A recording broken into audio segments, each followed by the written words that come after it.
seems silly discussing red pill concepts now that it's become mainstream. When I began writing, these topics were really only just beginning to bubble to the surface.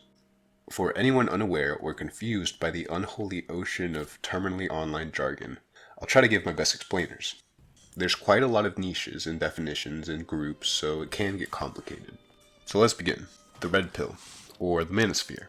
That is the broadest set of spheres of influence that include men's rights, pickup artistry, the Incels, MGTOWs, and a whole lot more. I would be remiss to acknowledge there does exist a noteworthy amount of bitterness and misogyny. In this way, it's similar to feminism.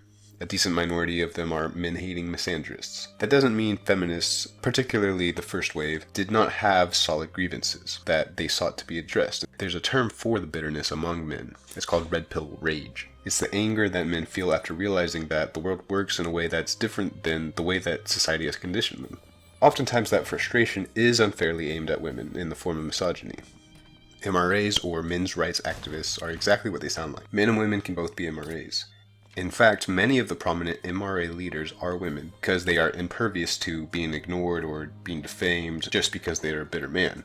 There are misogynists within MRA spheres, but they're typically frowned upon. MRAs push for reform in divorce and child custody laws, in mental health stigmas, and enforced military service, and other laws that are sexist against men. They believe society is gynocentric. Many laws and societal rules favor women over men, and they seek to remedy gynocentric laws and male disposability via political activism. PUAs, or pickup artists, are those who claim to help men seduce women by teaching social and psychological manipulation. Many of their advice is good. It boils down to cognitive behavioral therapy, teaching guys tips on how to be confident, how to put their best foot forward in social situations, especially when talking to girls. Their advice can really help an individual's social abilities. But there's a lot of pseudoscientific advice and manipulative tactics. Unfortunately, women are attracted to toxic and, frankly, bad men. Alright, morning Abby, because if it was a good morning, you wouldn't be like this. Abby has described her perfect man. I had to write it down because it was a lot. He is a hot 6'5" mafia man who's willing to spoil her and unalive other men. That is definitely a top man that you have described there. There's just not a lot of gorgeous 6'5" murderers hanging around. So in female long-term mating strategy, I drew a galaxy because it needs a lot of unpacking. But I would say, just estimation, maybe a quadrant of that galaxy is composed of dark triad personality traits, which Abby has made important. So the man you're describing is a definite 10, very rare. And you didn't ask me, so I won't give you a number, but I'll say above 5, somewhere above average. And your 10 is going to have access to and interest in, pretty much just this whole range of women here. So you say you want him to spoil you, which is very clear you would like to be in the keeper category, which could conceivably happen, but high-value men, when you get up to the 9-10 area, they very commonly have multiple keepers, and I don't know if you're accounting for that in your fantasy. So I know that Abby was mostly kinda sorta joking, maybe probably, but if you are a man, I just want you to know that women are having these fantasies and you are competing with them. In the comments for this video, I was greeted with the normal, unhinged, reality-denying responses, including mainly, "It's a joke." Sometimes I stitch a girl's video and I analyze it, and people respond, "It's just a joke," and then some other people will respond, "Yeah, but every joke has a kernel of truth." So I'm going to explain this one. What Abby said was, morning but not good morning, because she was not waking up next to a 6'5" hot mafia boss murderer who was going to spoil her. Now, every joke has one thing in common, and that is doing it wrong. Like, it's time for breakfast. "Oh, I'm using the wrong end of my spoon. Duh. My spoon is too big. That's not the oatmeal spoon." I know what is the correct thing to do, and I'm doing the incorrect thing on purpose. I know that's not a great joke, but it's an example. So in Abby's case, the thing that she's not supposed to be doing is saying it out loud. That's why her post was so popular, because all the women know that all the women are thinking and feeling this, and you're not supposed to say it out loud, because then the boys hear you. And that's why it's just a joke doesn't mean it's not true. I then continued to provide examples, but I had to stop because I wasn't getting anything else done. Wow, what a funny joke. It was hilarious. That was kind of like Abby's joke. It was kind of like exactly the same joke about how that they want to be with murderers.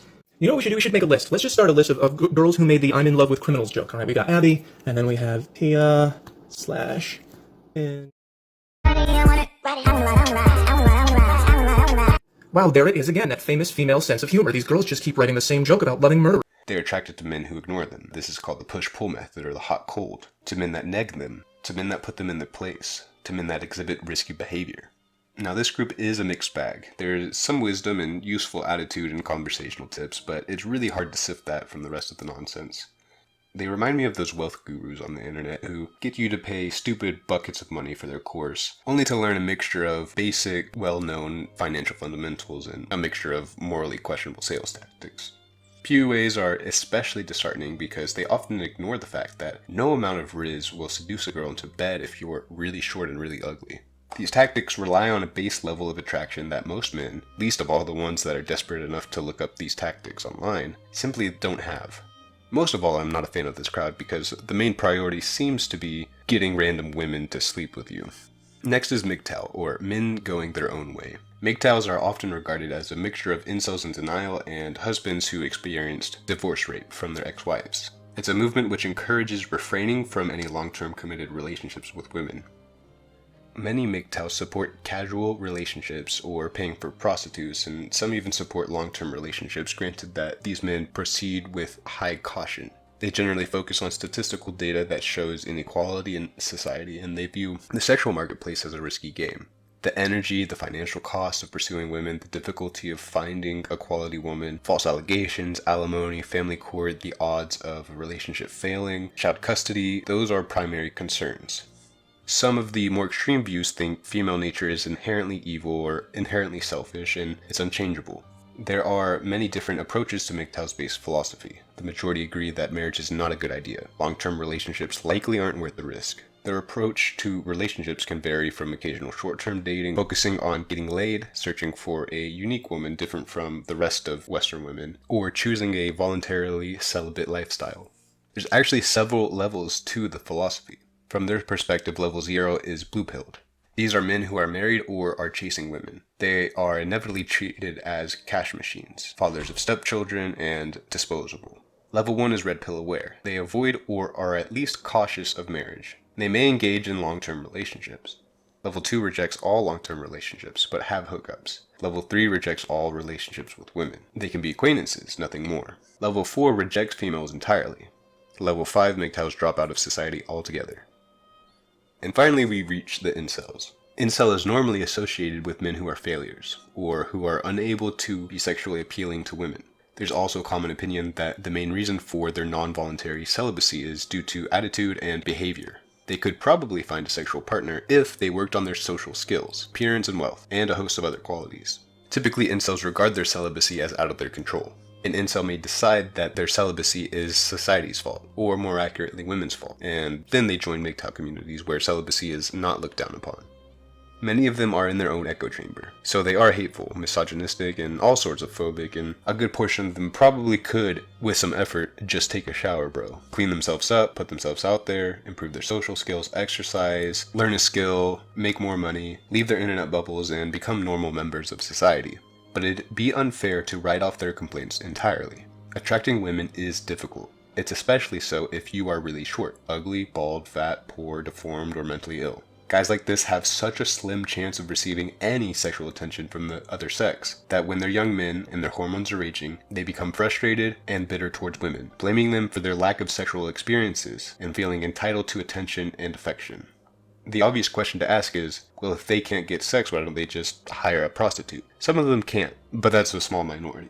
Here we must get into the weeds about what the true working definition of incel is. It's such a loaded term and heavily context dependent. For people on the left, it's an insult primarily. It's used as a synonym for bitter man or virgin. Another definition could be just a community of men. Under a narrow definition, it means anyone who wants sex but can't have it. The retort to the prostitution question is to respond, but that's obviously different, right? Sex from a prostitute is different from sex from a loving, committed relationship, which is why I prefer a different classification for incel.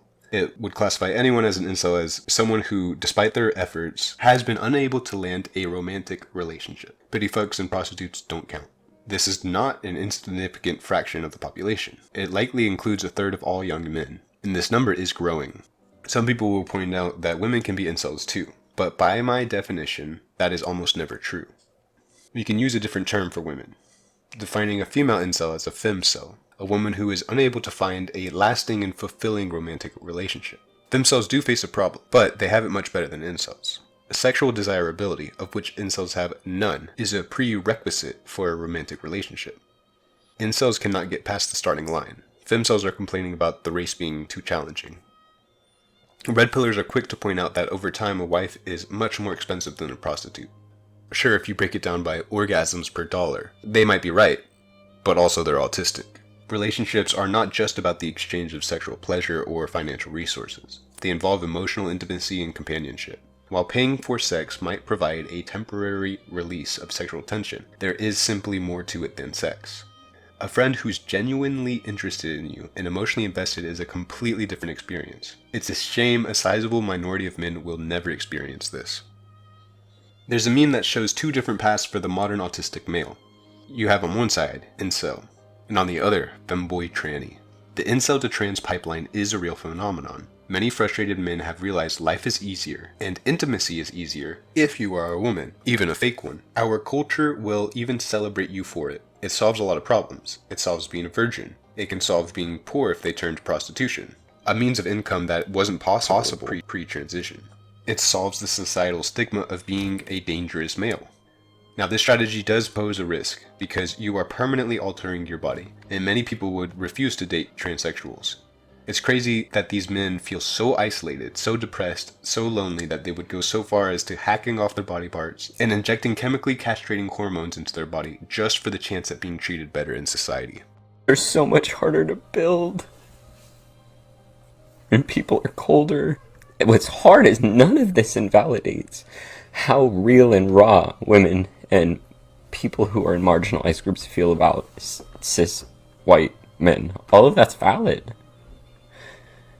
But I also now understand why the suicide rate is so much higher in men.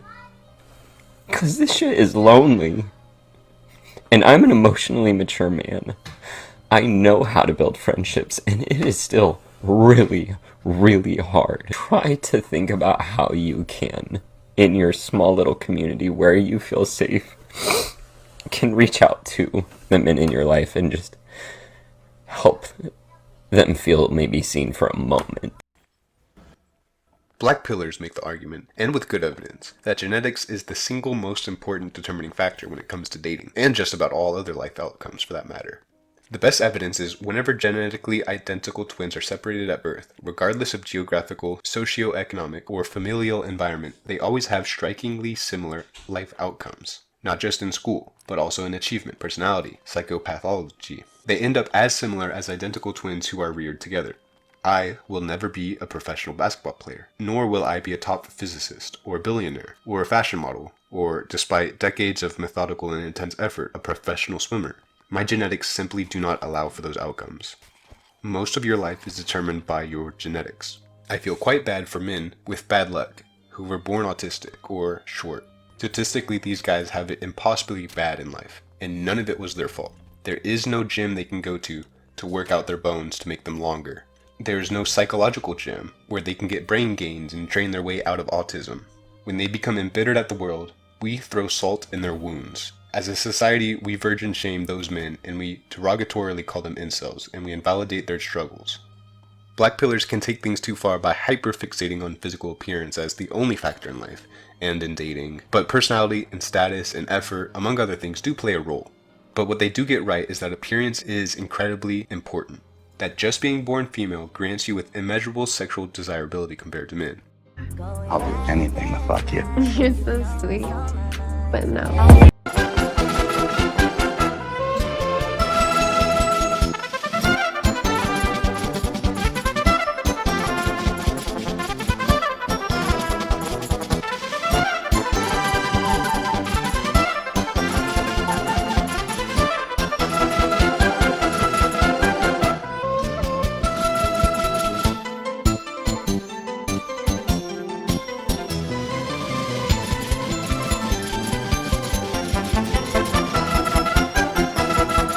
That there is some relief in first acknowledging, then ultimately accepting the unfairness of the genetic lottery.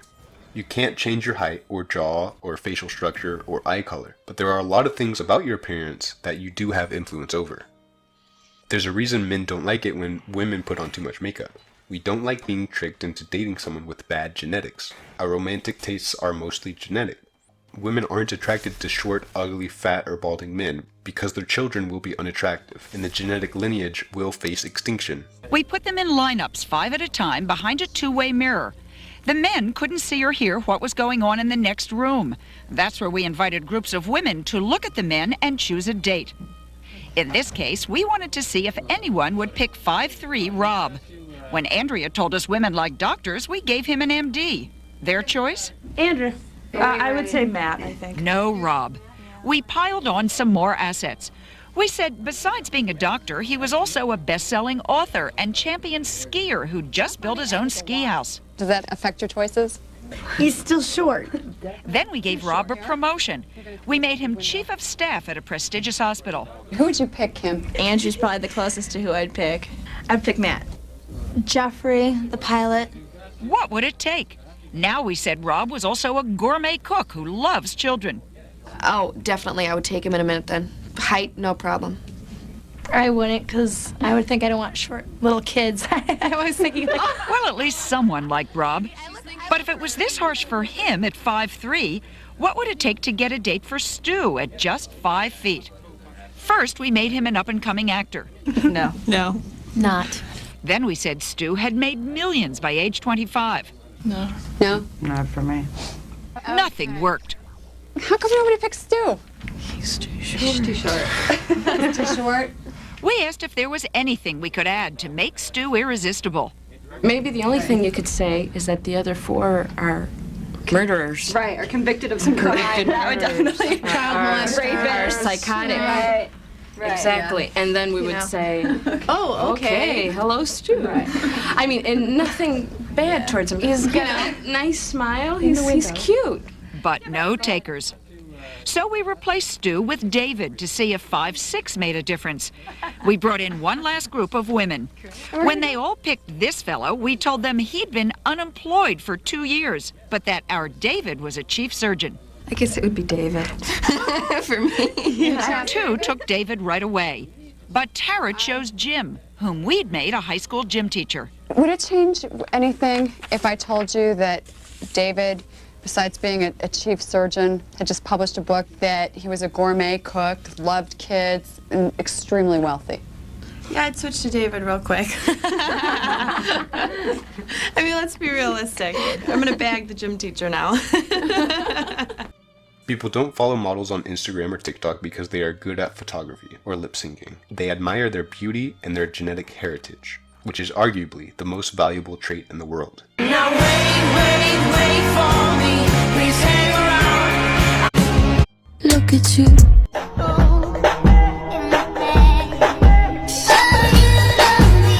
The reason attractive people are on magazine covers is because magazines that don't show attractive people, they don't sell.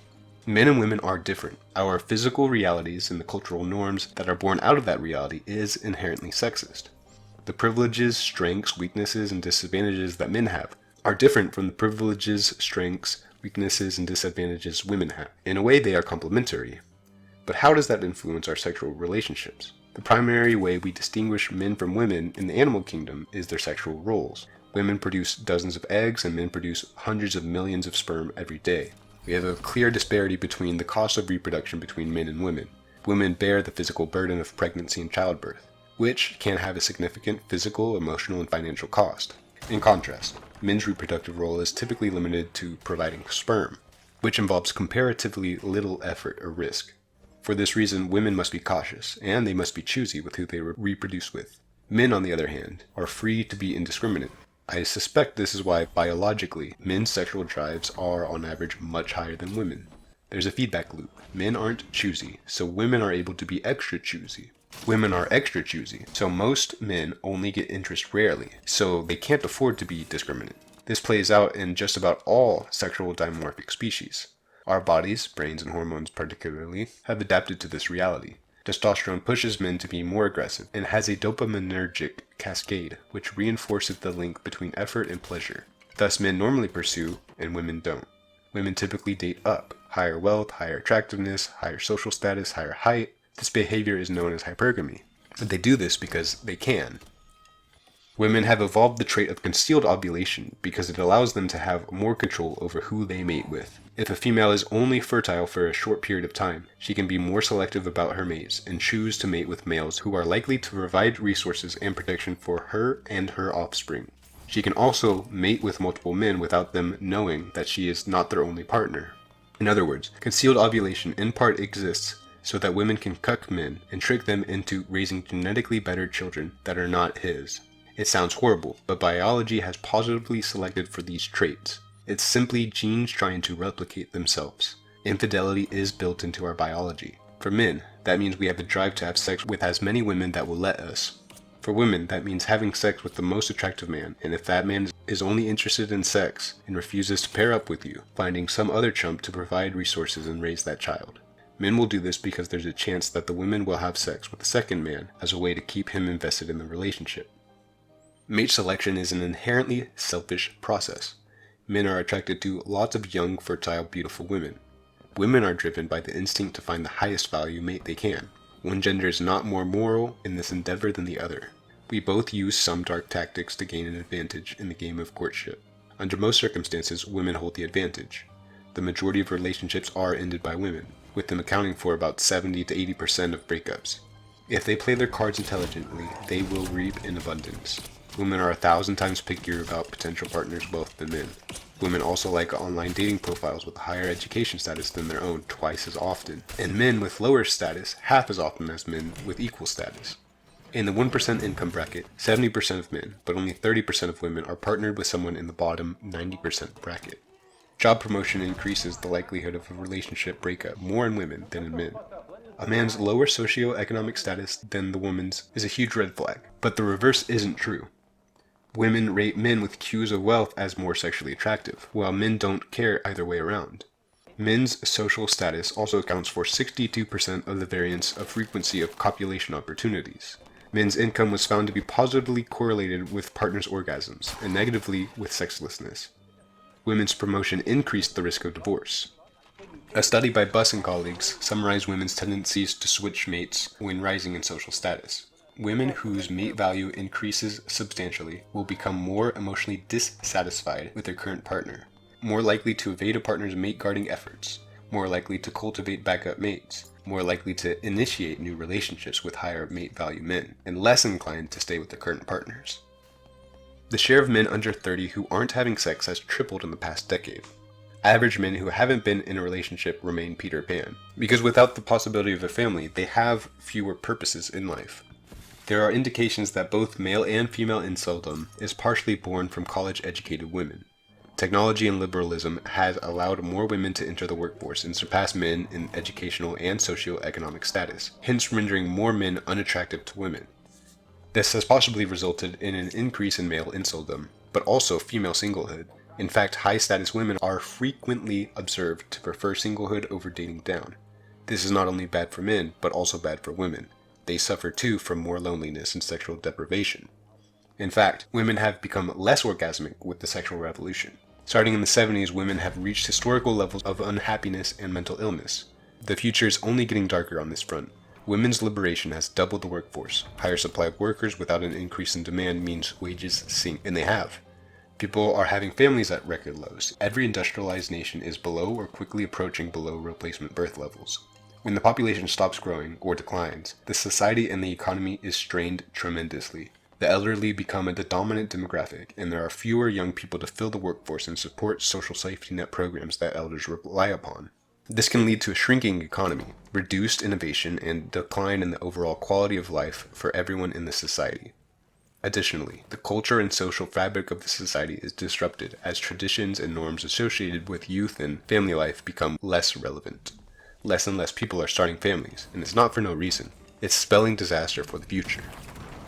As social creatures, we are adept at judging one another's social status. Things that influence status, accomplishment, wealth, social circles, attractiveness, personality. It's all a game we all unconsciously play because everyone wants to be treated well, they want to be respected, and they want to be liked, especially by the other sex. It's always in your best interest to climb that ladder. The judging criteria can change depending on the setting and the people that you surround yourself with. There's a term the internet uses for those who stand at the top of male dominance hierarchies, alphas. There's also a term for those at the bottom, betas. Another term for antisocial or introverted men who supposedly exist outside the hierarchy, sigmas. Yes, humans do not behave like wolves, so there is no such thing as an alpha male or a beta male or a sigma male, in the same obvious sense as wolf packs. But the comparison is still apt. Comparisons aren't meant to be perfect.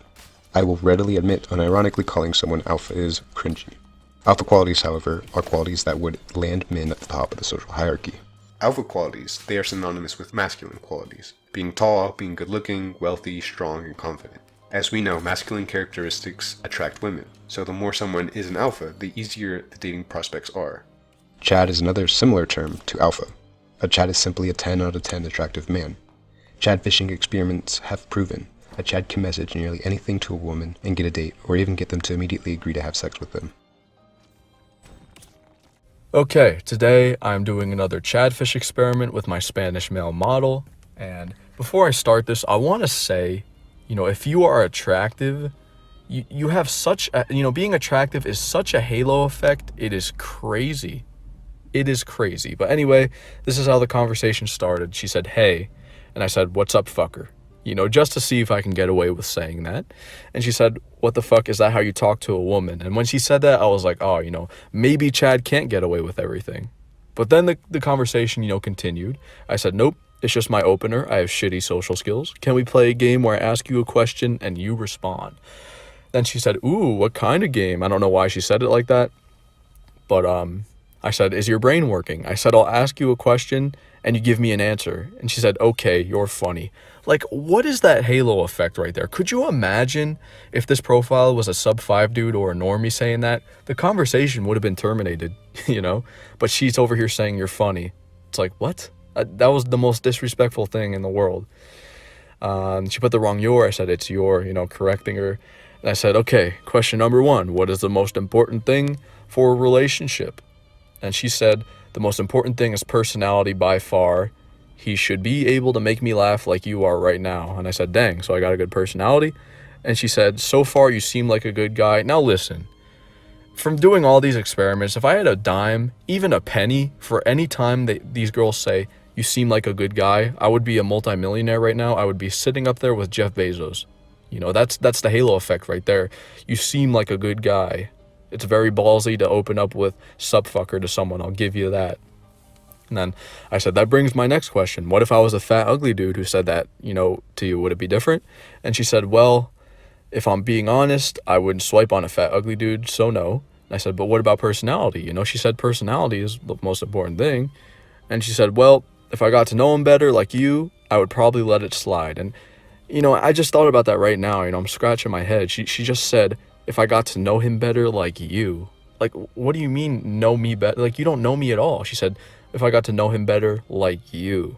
Like, she doesn't know me yet. I've just been asking her questions. She doesn't know a single thing about me. This guy goes on Tinder and conducts his experiment posing as a fake child rapist. I don't even know if I can get away with saying that on today's YouTube.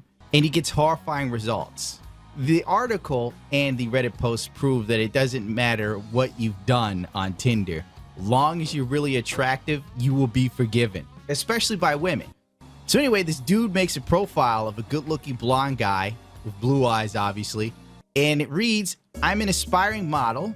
Watch out for me in GQ in a couple years, winky face.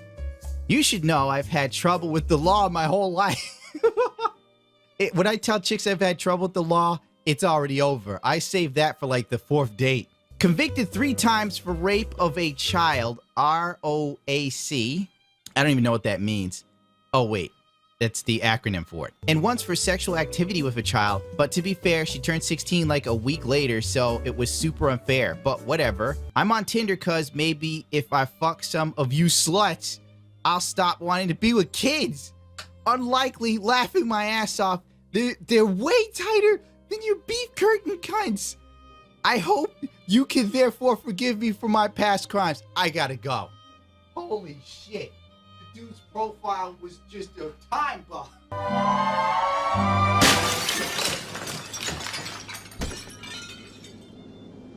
Oh my God. I didn't even read the profile. That is ridiculous. That is insane, dude. That is raw. Jesus Christ.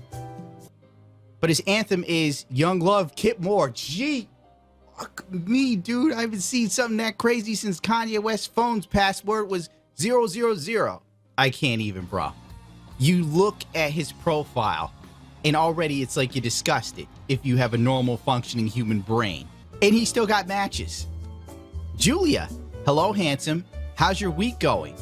Wow. Even the writer of this article writes, okay, it's entirely likely that the girl didn't even read his bio. Maybe they're all like this. No, my friend. Believe me, we're gonna find out that chicks do read the bio. They just don't care. Hey, every criminal has a chance to be forgiven. But then again, there's something very attractive about a bad boy.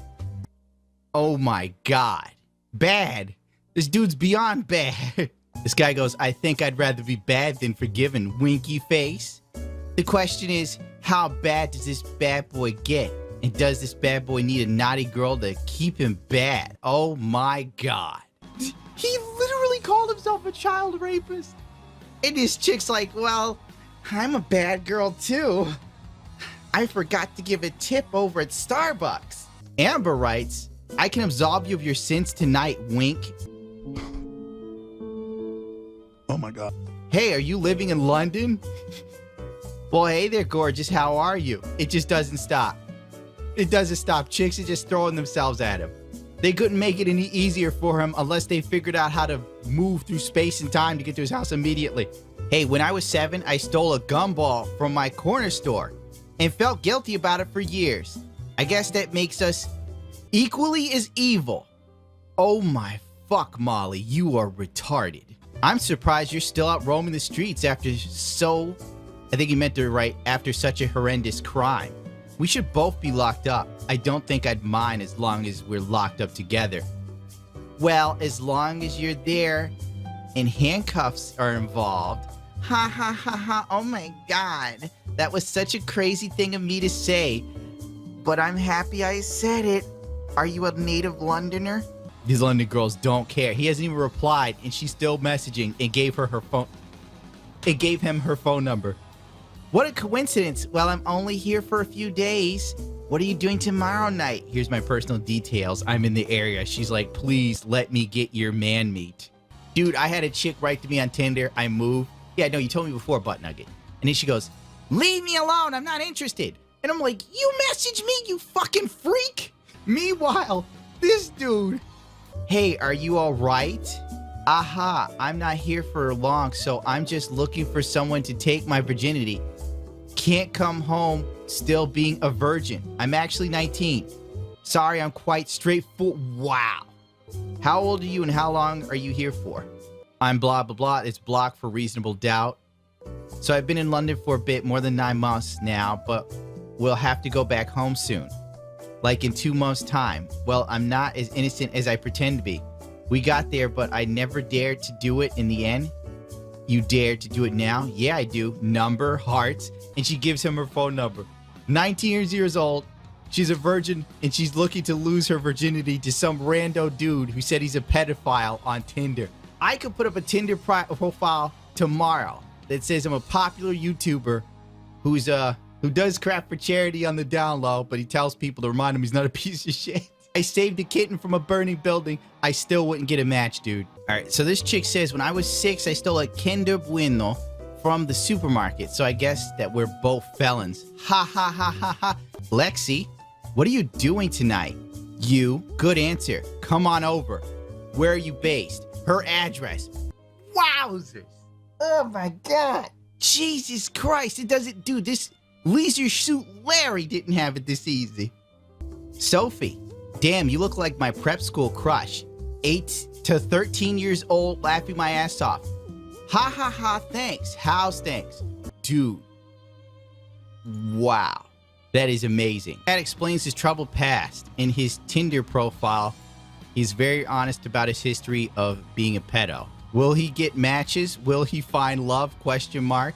You sons of bitches. Kids are us. Like, the level of trolling here is off the charts, and it's like the chicks just don't care. They don't even pick up on this. It's either this is a troll or a horrible human being, and they're just like, it's okay, he's ripped. He looks like Captain America. Sup, I'm Chad. You don't like me? Too bad. Things you should know about me. Cause you'll see the ankle monitor. I'm a convicted child rapist / molester. It's in my past. Made some mistakes, but working on each day to fix them. Looking for fun. Longer stuff is cool, but can't be around in a month because I have to go back to jail for a stupid thing between me and my ex. She is overreacting about a few slaps I gave her a year ago. Hit me up. Ain't that bad. Seriously. He then matches, oh, they even blocked the chick's name. You could have at least gave me her name. Like, stupid broad number 1. Hey, yeah. His reply is, yeah. Maybe that's where I fucked up. Hey, I said, yeah. Also read my profile and get back to me. You probably don't even do that, KK. You could totally treat women like trash. Yeah. I had to make a new Tinder profile, and I'm going to use that and yang out. If a chick doesn't reply, yang out. Then she gets unmatched. Reddit. That for real or a joke or what? It's real. It was only one kid. He was 8. Are you fucking kidding me? And in my mind, it felt consensual, but it's over now, and I'm trying to move on. The chick doesn't bail out, doesn't unmatch him. She goes, wow, not really sure what to say. I guess it's cool how you've been honest about it, though, ... Fair or true, you really don't care, girl, now, do you? If I don't say something with a great pickup line immediately, chicks unmatch me. This dude's like, I diddled a kid, and the broad's still in there. Yup, so what are you gonna do right about now? Anything cool? Just bored. Bored and on Tinder looking for fun and stuff. Yourself? Are you from blocked out the area? And he just writes back, yeah. Jesus Christ, still in there. Still in there. Women have thirst. They just don't have thirst for anything that isn't a gorgeous man. If you're an average looking guy, women don't even see you. It's like being a ghost or something. And then if they bump into you, they act like it's your fault. Meanwhile, you could be standing there talking to a friend and a chick walks into you staring at her phone. And then she goes, excuse you? I'm like, what are you talking about? You ran into me. And then she huffs off like I did something to her. Like, you're lucky. You're lucky you're not a man. The chick goes, and we matched. Hiya. Happy faces. If you don't read my profile already, check it out. Explains why I wear an ankle monitor, which you'll probably see when my clothes are off. She goes, ew, what the fuck? Seriously? And he goes, LOL. She's still in there, by the way. Question mark. Yes, it's serious, and it's in the past. Take it or leave it. This chick is still in there. I'm speechless. How old was the kid? Oh my God. I just split my lip. Fuck. The dude changes the story. This time around, he's like, all right, 8 wasn't fucked up enough. I got to take it to the next level. 2.5. Wow. That's super fucked up, man. Honestly, would just rather stop talking about it. Is that okay? I didn't say I was done talking to you about it. Other stuff. Oh my God. Jesus Christ. I called Jesus so much you think he'd come back. Then he writes back, yeah. MP, no problem. I don't rape anymore. It's cool. And she writes another message. Wow. Remember, there are no good men out there, guys. If you're like a garbage man, you work a 9 to 5, you take care of your mother, and you're like average looking, you're not good enough for women on Tinder. If you're a hot dude and you claim to be a pedophile with an ankle monitor, don't matter. They want a piece. This is insanity. I can't believe this. This is actually great. Hey there. Does it even matter what I say, does it? Huh? All right, not even the dude trolling. He's becoming depressed in the middle of his own experiment. That dude started this off like, this is gonna be funny. Then he ended up suicidal by the end of it. He goes, look, just read my profile, see what I did. Then brush it aside so we can go ahead and smash already, okay? So your plan here is to boss me around and expect me to do everything you say because why? Forget it. You give up easy, don't you? He's like, forget it, I'm done, get out. And she's like, you give up too easy. Don't leave. Don't leave, Mr. Pedophile. You're too hot. He writes back, whatever. Calm down, seriously. I did read your profile. Can we move on now? I am in shock! And there it is. For fuck's sake. What? Forget it. This dude is now tired of his own prank. He's He's literally dying inside. At first, this is a goof, and now he's just like, I can't handle my own joke. Your photos made my day. Okay, to you. Jeez, don't like compliments, do we? Smiley faces. LOL, you're good. Make sure you read my profile, though. Seriously. Yes, I read it, and yes, I'm okay with it. Long as you're a different person, we all make mistakes. Whew. Oh, Jesus. Whoever made this shit, dude, you're a prick, because I split my lip laughing at this. You asshole. Sweet, not everyone thinks like that. Some people think it's terrible to molest kids. Oh my God. And that I should be killed. And the little boy was 6, so it wasn't a baby or anything. What are you up to though? Oh my God. He can write this with those photos. And women respond. Dude, I'd rather be on Twitch. I'd rather be doing Twitch videos. I'm done with Tinder after this video. I'm done. I can't. This is not happening again. Do not send these to me, people, please. I can't do this. Well, it sounds like you've been through a lot and learned your lesson. Right now, I'm cooking dinner and you, oh my. It's like, it doesn't matter at all. What does she think's gonna happen if this guy was theoretically real? That he wouldn't diddle his own kids? If he looked like Danny DeVito, these chicks would be reporting his Instagram to the police.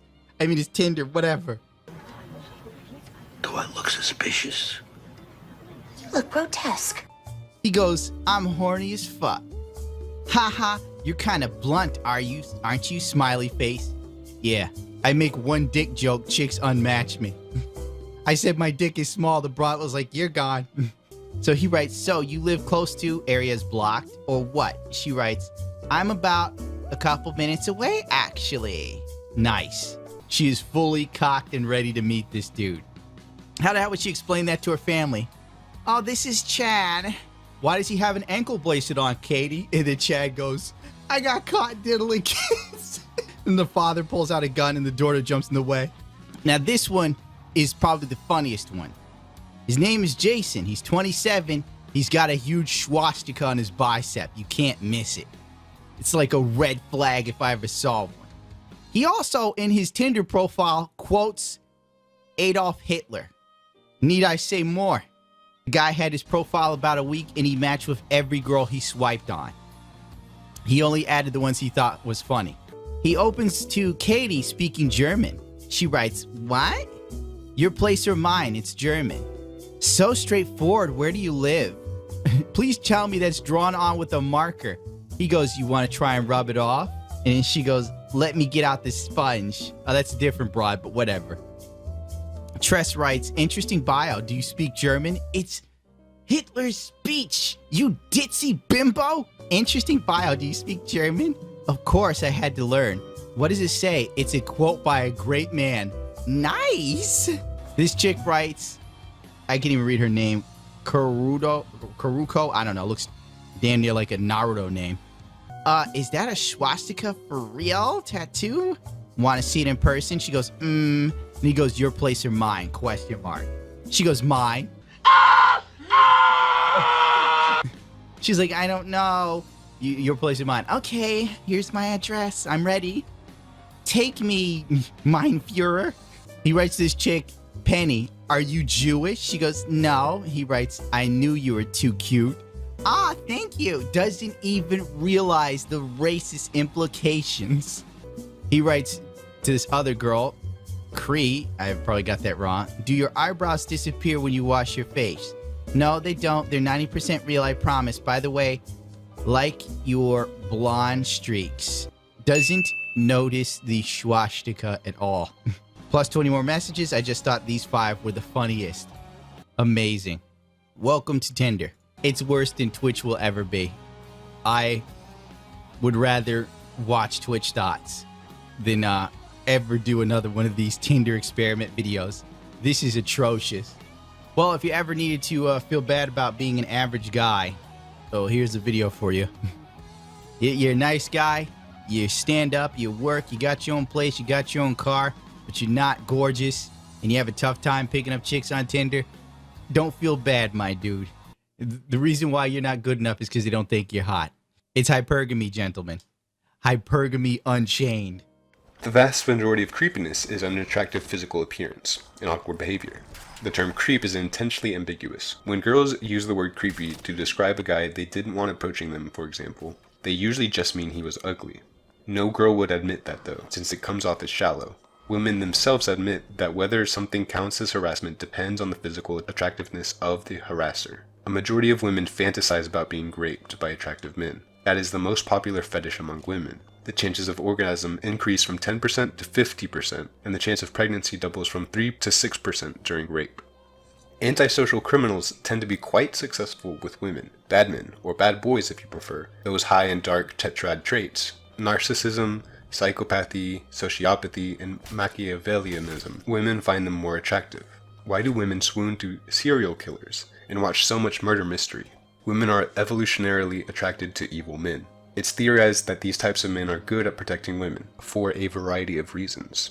Dark tetrad men tend to be higher in dominant traits such as physical strength, aggression, cunning, and beauty. In essence, it's better to have a beautiful psycho murderer killing for you, instead of the other way around. The murder trial of Theodore Bundy goes into its 4th week in Miami today after a long weekend. Friday's session was delayed because the defendant was suffering from a virus. He's accused in the brutal slayings of 2 Florida State University sorority sisters in January 1978. His trial has attracted a steady and unusual stream of spectators. Robin Lloyd of station WTVJ reports. Each day, the courtroom is filled with spectators drawn by a fascination with Theodore Bundy himself or by the gruesome details of the crimes. Blood-stained pillows, pictures of the murdered co-eds, evidence that the women were sexually abused. What is unusual to see is that many of the onlookers are women, young women, contemporaries of the 5 Florida State sorority sisters who were assaulted in their beds a year and a half ago. Every time he turns around, I kind of get that feeling, oh no, you know, he's gonna get me next, you know. But yet you're fascinated by him. Very, very. Every night when I go to bed, I just, you know, I get very scared. I shut my door and lock him, you know. I'm not afraid of him. He just doesn't look like the type to kill somebody. You try to imagine yourself in his place and to see how he's feeling, looking at the pillows with blood stains and everything, if he really did it or not. The trial has drawn women from as far away as Seattle, where Bundy is suspected of other sex murders. Why is this happening?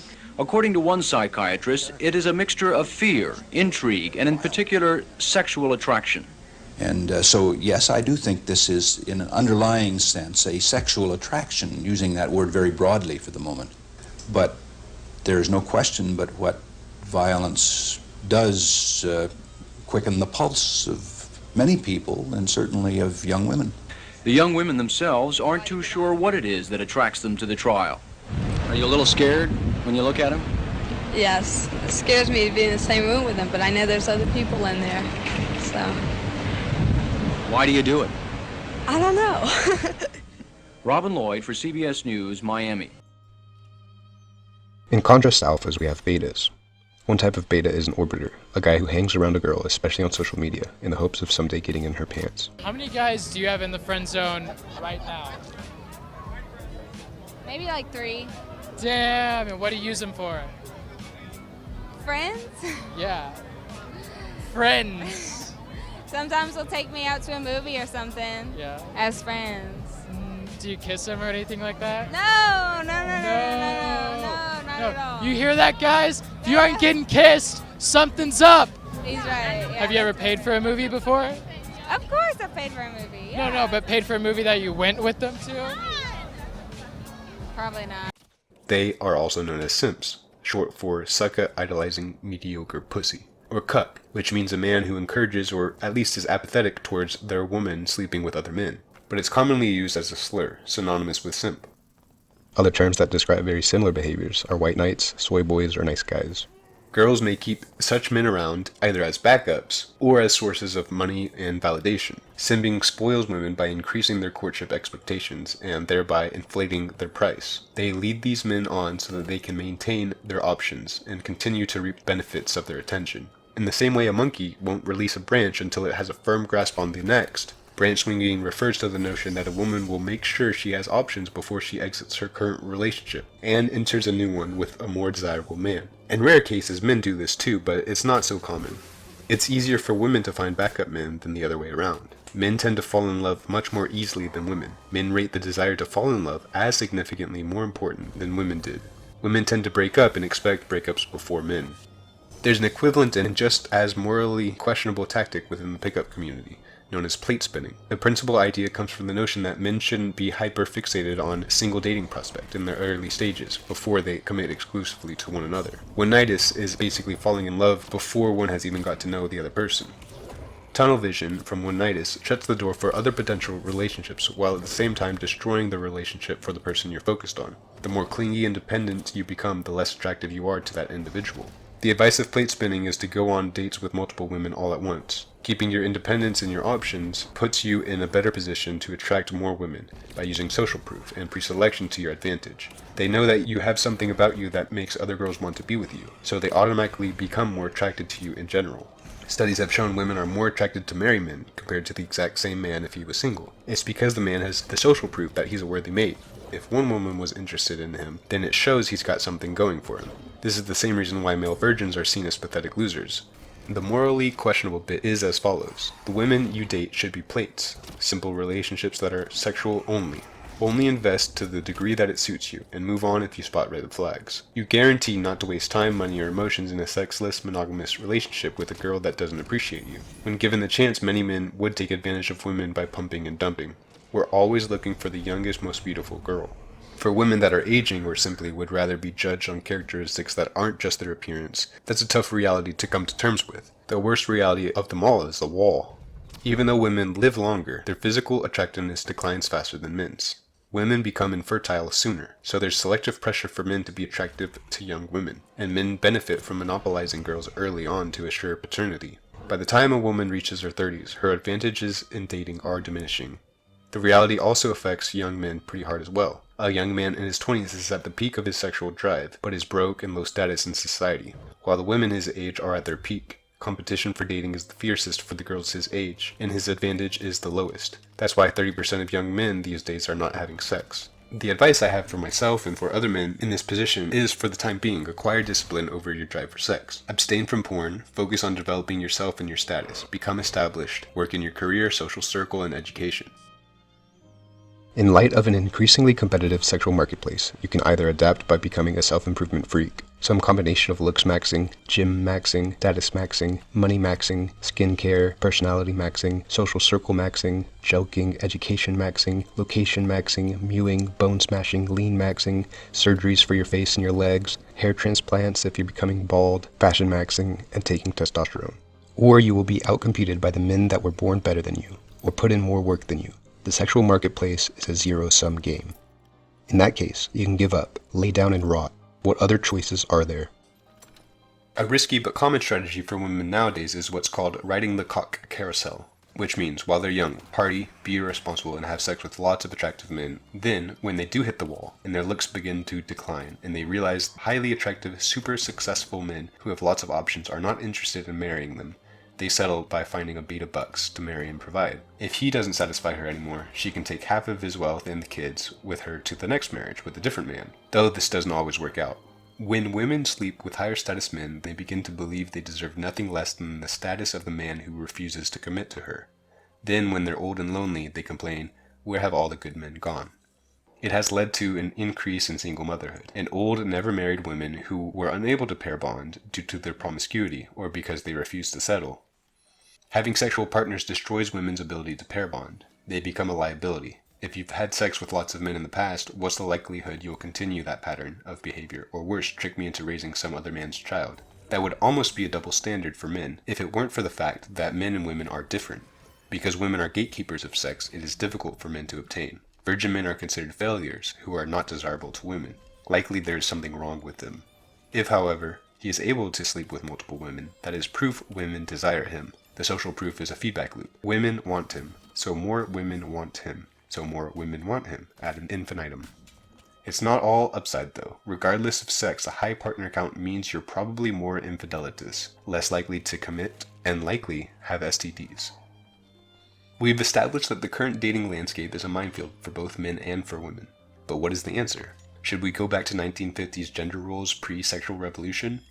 Some believe so. Tradcons, an umbrella term for traditionalists, or conservatives, are people who believe not only do traditional relationships and gender roles work in modern society, but that it is preferred, and most likely to succeed compared to any other type of arrangement.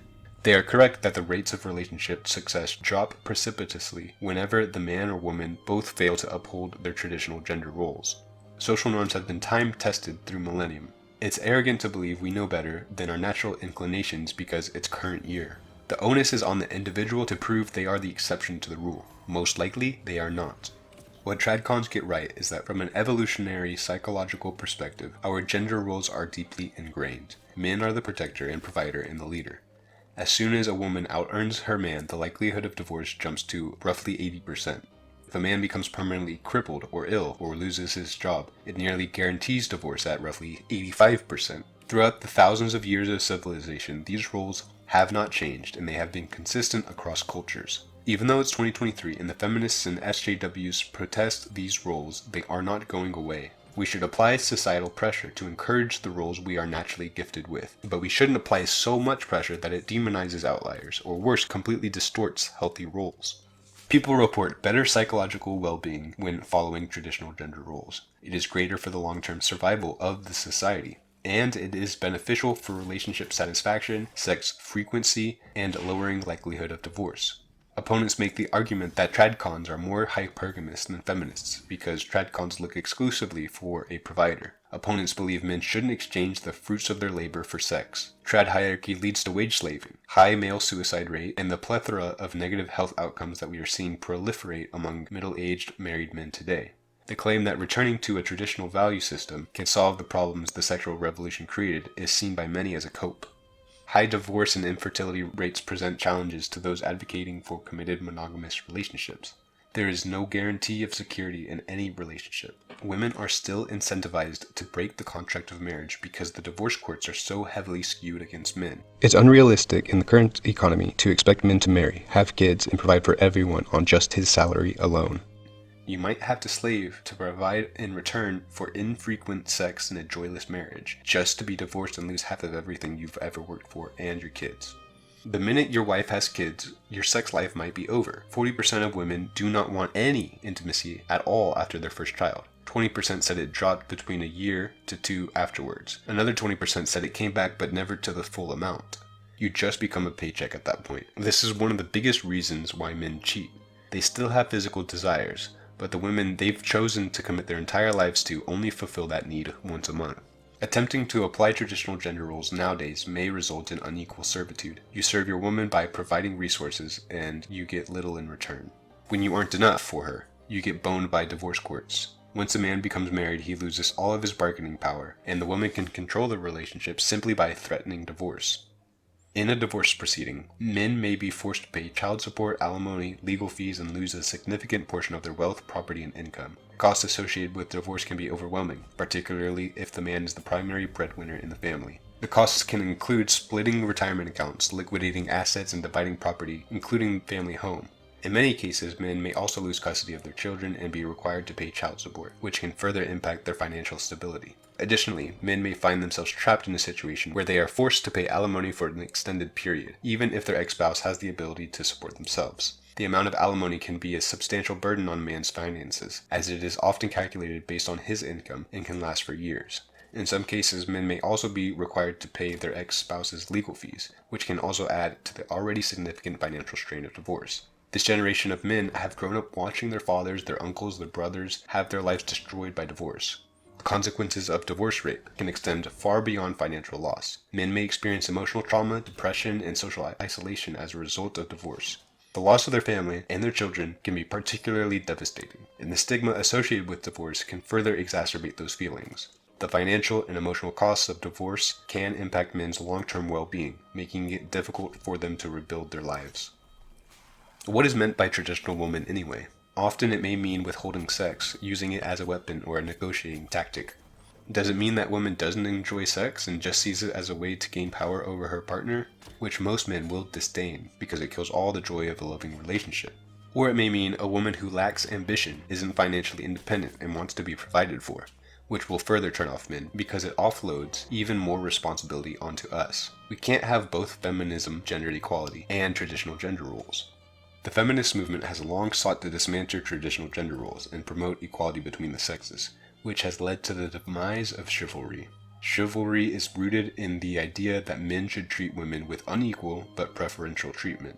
It has been deemed as sexist by feminists, who see it as a way to reinforce traditional gender roles, and reinforce the idea that women are weaker, and they need protection, and they need the help of men.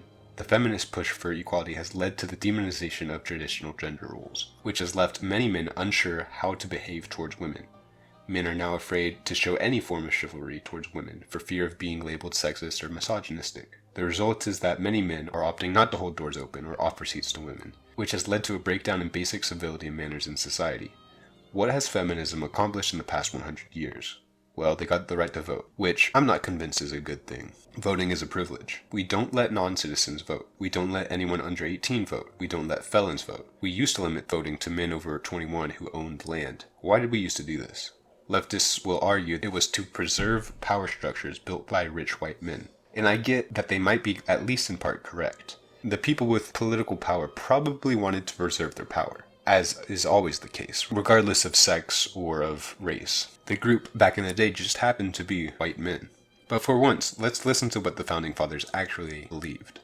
Jefferson believed limiting voting rights to men with property was necessary because ownership was proof of economic independence and responsibility, essential qualities for good citizenship.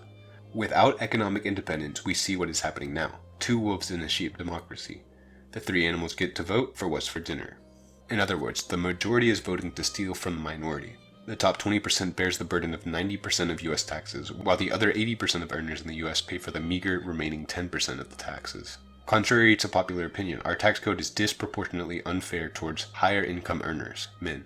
The have-nots are voting to take from those who earned it, married men to single mothers. We are witnessing the twilight of the American empire for this reason. If you aren't paying attention to any historical trends about the rise and fall of civilizations, it should be apparent the US is beginning to buckle under the consequences of poor decisions of uninformed, financially uninvested, non-assertive, neurotic, emotional voters. The ability to vote was not an inherent right, but rather a privilege that should be earned through hard work and responsible behavior. But what about taxation without representation? Democracy and taxation, both are cringe.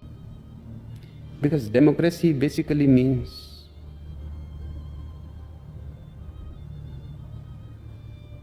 government by the people, of the people, for the people. But the people are retarded. Democracy is the people stealing your property and using state force to control you under the justification of group consensus. Taxation is theft.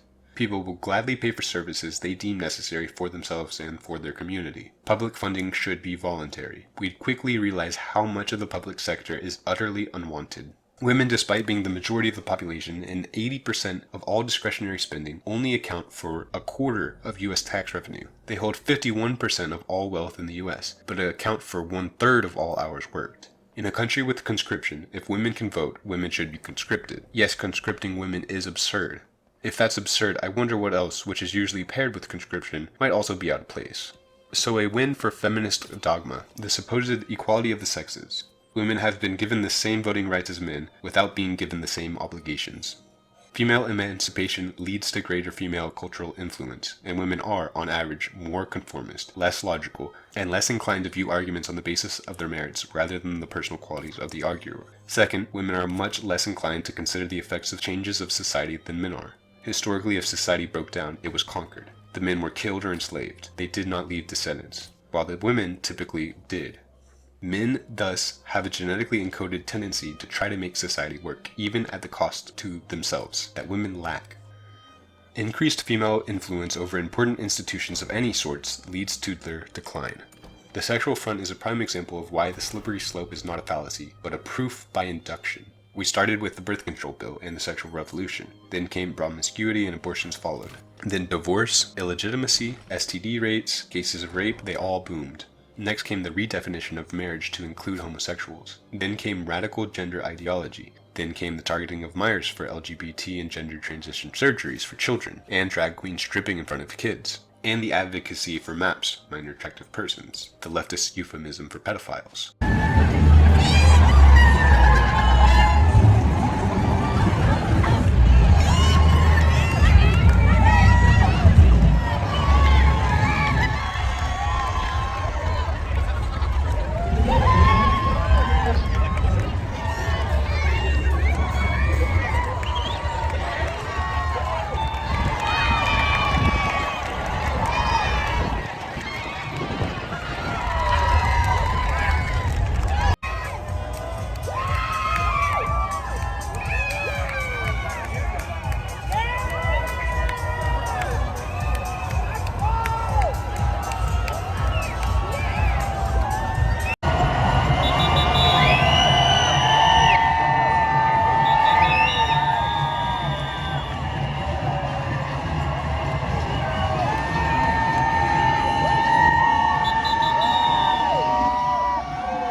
Drag Queen Storytime started at the request of library regulars.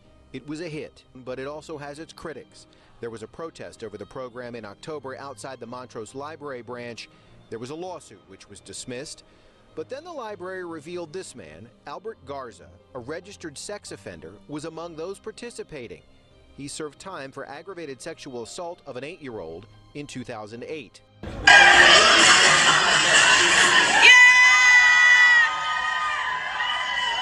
So my class decided to stand but not say the words. Totally fine.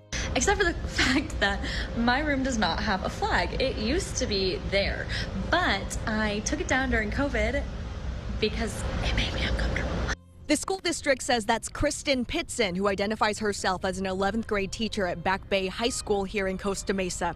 She starts that TikTok video by saying that during the Pledge of Allegiance, she gives students the option to stand and say the words. She goes on to share that her class does not have an American flag and that she took it down during the pandemic because it made her uncomfortable.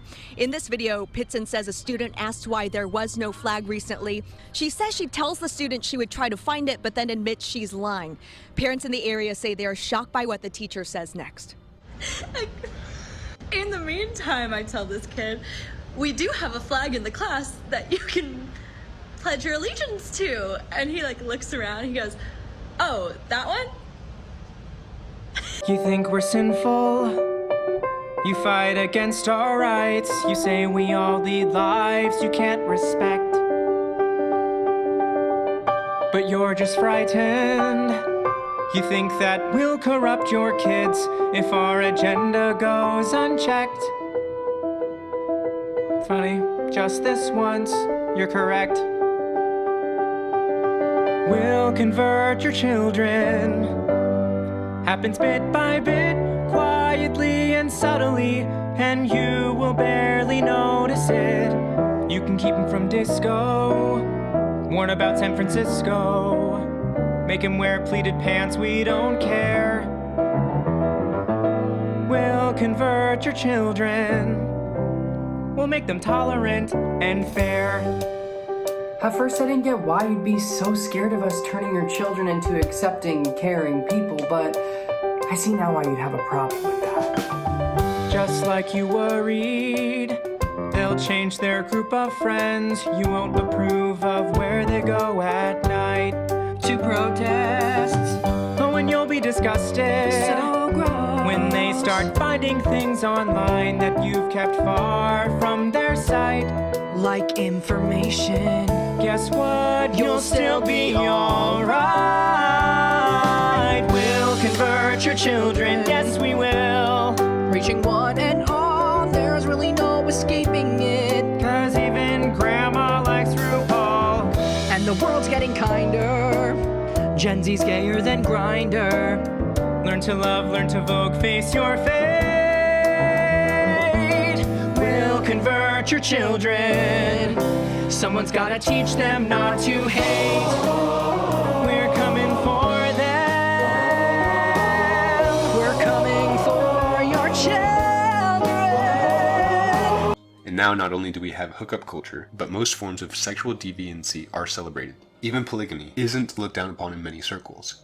I wouldn't be surprised to see the definition of marriage redefined yet again to include more than two people. The only people that benefited from the sexual revolution are those who hated the family, Christianity, and wanted a mindless society of atomized individuals with little to no family structure or moral standards. Such a society is much easier to control than a virtuous and dutiful one. The leftist gaslight playbook is to say, what you've noticed isn't actually happening, that it's a conspiracy theory. When you point out that it is indeed happening, they will argue, okay, it's happening, but it's not a big deal, and it's only in some cases. Besides, you're the problem for noticing. Then, when the proven ideas and its consequences are widespread, they backpedal to, well, it is happening, and that's a good thing. You're a bigot if you don't like it. I'll paraphrase the great Pat Robertson when he said, the only thing feminism, a socialist, anti-family political movement, has really accomplished isn't equal rights for women, but encouraging women to leave their husbands, kill their children, practice witchcraft, destroy capitalism, and become lesbians. When is it okay to have sex? Currently, we're operating under the Me Too method. We don't know the rules for sex, but we're waiting until someone does something that seems like it's violating the rules. And then we attack them on social media. We write hit pieces, get them fired from their jobs or school, retroactively proclaim this rule they have violated. The progressive view of sex is contradictory. It's sexual liberation, but simultaneously safe and sterile. Every form of sexual deviancy is to be celebrated, promoted, and validated. You're not allowed to discriminate against anyone in any way related to sex. If you don't want to have sex with a woman's penis, you're a transphobe. All sexual boundaries must be as open as possible. Simultaneously, sex is so dangerous, you must have enthusiastic, ongoing affirmative consent where body language doesn't count. Where the yes you recorded and got in writing the night of is invalid because the sex was subpar. At Princeton University, there was a push to make men ensure that when they're dancing with a girl who agreed to dance with them, it is incumbent on the man multiple times during the dance to verbally ask to ensure that consent has been established and re-established. The insistence on negotiated contract during every step of a potentially sexual interaction is not being insisted upon by traditional Christian conservatives, but by the same radicals who are dancing naked in the street in dog costume and ball gags in front of children. Other universities have pushed the idea that you should sign a contract before casual sex and take a photo of the parties involved. At this point, why don't we, when we're taking the photo, have the woman wear a big white dress and invite all of their friends to the photo and say some vows while they're at it? Men are opting not to express interest in women, in part due to the concerns over the Me Too movement and the potential for false allegations. The Me Too movement has brought attention to the issue of sexual harassment and assault, with many high-profile cases of powerful men being accused and held accountable for their actions. It is important to take allegations of sexual harassment and assault seriously, but we must ensure that due process is followed, and that false allegations are not used to unfairly harm individuals. It is not true that we should believe all women. People lie, women included. Rape in courts of law are proven false 5 times higher than any other type of felony. Women lie about rape because they know they can, and because it can ruin a man's life or get her out of trouble. False allegations have serious consequences for men, including damage to their reputation, loss of employment, and legal consequences. This fear of being falsely accused caused men to avoid interacting with women altogether, particularly in the workplace or professional settings. Nowadays, men are hesitant to express interest in women out of fear of being accused of harassment or misconduct. This trend has negative implications for both men and women. The assumption that all men are potential harassers or abusers can create an atmosphere of mistrust and suspicion, further complicating relationships between men and women. Women are starting to notice. They complain that they are being pursued less. They complain that a lot of the male attention they used to get in public settings have dried up. Why is it so difficult nowadays for men to date? More worth it to be single than to have a partner. This is a question I've seen from a lot of women lately. They want to understand why men are checking out of the dating market. The short answer is that the dating market feels like this. So every young man wants a girlfriend, and we say, hey, I want a girlfriend. And the first thing we hear is, no one owes you anything. And that's fair enough, that's true. So then we say, well, how do I get a girlfriend? And the first answer that every young man hears is, be nice. Be nice to girls, and then you'll get a girlfriend. So then we do that. We go, okay, I'll buy her flowers and give her compliments and pay a lot of attention to her. No one owes you for being nice. Okay, fair enough again, but confusing. So the answer that you gave us did not work. So then we have to go ask other guys who have girlfriends, like, how did you do that? And what they always say is, just be yourself. And it's like, okay, who was I being before? I don't remember being a different guy, but okay. And usually the guy is attractive, so he doesn't know where his results come from. So then we be ourselves for a while, and no one owes you for that either. So women are not giving us the correct answer, and guys who can get women are not giving us the correct answer. So we have to just start listening to, like, society. Just movies and TV and parents and teachers. And they will tell you everything and the opposite of everything. They will tell you that it's all about looks, and women don't care about looks, and that women want you to have money, and women don't care about money, and it's all about being nice. And some guys just give up there, and they just go back to, like, I want a girlfriend, and the world should give me a girlfriend, and they get no one owes you. But some guys try something, and we just have to guess at what that is. And most of the time, whatever you guess and whatever you try, no one owes you for that either. But in my case, what I guessed was, I'm going to work out and get muscles. And if you do that, it turns out that everyone owes you, whatever you want, I guess. So I got in shape, and I guess I looked pretty good, and women started treating me really well, and I thought, okay, well, now I can get a girlfriend. Wrong again. Being attractive only gets you short-term sexual relationships. Women are looking for a whole series of other qualities for enduring relationships with men. After I got in shape, I really thought that I was going to be able to use that to get a long-term partner, but it turns out that they just want to have sex with you. All of them. So it wasn't being nice, it wasn't being myself, it wasn't any of this nonsense. I took a guess at this, and it got me sex, but then everyone ran away. So now I'm back to here again. And I heard that women like guys who could express themselves emotionally, so I figured out how to do that. And then I started having conversations with women that were like, wow, you're so attractive, and you're so emotionally intelligent and evolved. Someone will appreciate you one day, just not me. At one point I thought it might be all about money, so I worked on my resume and tried to get a job. It turns out that no one owes you one of those either. So I don't know, I went to college, I applied for jobs, I got in shape, I'm emotionally intelligent, I'm being nice, I'm being myself, and sometimes I would find someone who liked me, who was willing to accept what I had. And these are all true stories. A bunch of them said they were cheating on their boyfriends or their husbands. A bunch of them waited 3 months and said they wanted to be polyamorous. One girl told me straight up that she liked this and this about me, but she needed me to make double what she was making, and she was making 90 grand a year. And then people said, hey, maybe it's your fault for choosing these women. And it's not like I ordered them off a menu. I don't think they should be like that. They just turned out that way. So I worked on this. I did pretty good with both of them. I tried my hardest here. It's not working. I don't know why. I can't get a job. And this is all I'm getting. Except for this, of course. So the only thing I'm missing is this, and that didn't change until, like, this week. And the few times I have been in a relationship, they ran around looking like this. And then they said, it's your fault I cheated on you. You're being controlling. So when men say that the juice isn't worth the squeeze, what we mean is this is what we're putting into this, and this is what we're getting back, and this. And this. And then we try to just leave and go, okay, I'm gonna go live in the woods by myself, and people go, what's wrong with you? Why don't you man up and try harder? And it's like, the only thing I didn't absolutely crush was money. I crushed this, a bunch of other things. It's really just this for me. And I think that's over. TikTok and YouTube are really picking up. But I mean, I hope that puts it in context for you. I hope that they told me that this was it. They said, be nice.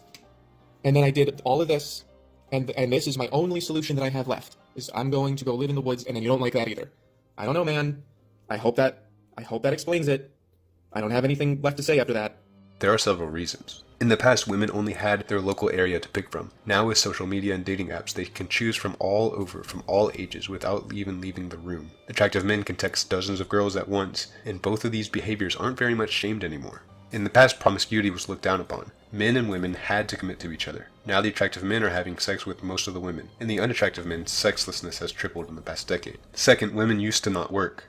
Men could increase their value by working and providing for women. Now women have their own jobs, and the wages of men have essentially been cut in half. Men are constantly hitting on women, paying for sex, simping, giving free attention on social media. Why would a girl commit to you if she has hundreds of thirsty men hitting her up all the time? Would you do the same if the roles were reversed? The reason most men don't cheat is because nobody wants to sleep with them in the first place. Most men claim it's hard to tell if a girl likes them, but I'd argue it's painfully obvious. They simply are not attractive enough to have ever experienced it. The question is, given the modern sociological climate and the laws, how do we respond in regards to our relationship between men and women? I believe having a family with a woman who is genuinely interested in me would be deeply meaningful, and it would be worth pursuing. But I am also aware of the power dynamics of no-fault divorce, and the divorce likelihood, and the likelihood divorce is initiated by said woman, at any time for any reason, and the consequences of said divorce. Aristotle ascribed virtue to be the mean between a vice of excess and a vice of defect. For this discussion, the vice of defect is cowardice, or inaction, the virtue, courage, and the excess, recklessness. Where on the spectrum would you place the act of marrying a modern Western woman? All logic points to recklessness.